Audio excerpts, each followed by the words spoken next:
Isang mapagpalang araw sa pamumuno ni Police Brigadier General Paul Kenneth T. Lucas, Regional Director ng Police Regional Office 4A Calabarzon, at ni Police Colonel Dwight E. Alegre, Acting Provincial Director ng Cavite Provincial Police Office, nagsagawa ang Imus Component City Police Station na pinangunahan ni Police Major Robert S. Dimapilis, Deputy COP kasama sina Police Executive Master Sergeant Brian Cortez Sespo at Police Chief Master Sergeant Bernard Palangka, Duty SDO, at sa direktang pamumuno ni Police Lieutenant Colonel J.J. I. Saulog, ang Acting Chief of Police ng Imus Component City Police Station ng Daily Personnel Accounting Report.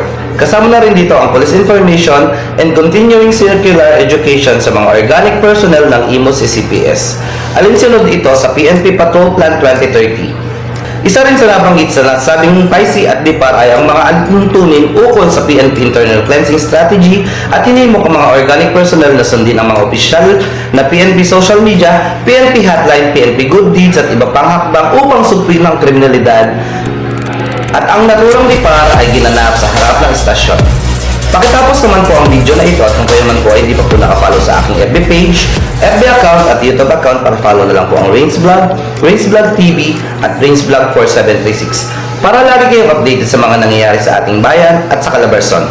Muli, ito po ang inyong lingkod, ang Police Regional Secretary Vlogger ng 4A Calabarzon mula po sa Imus Component City Police Station.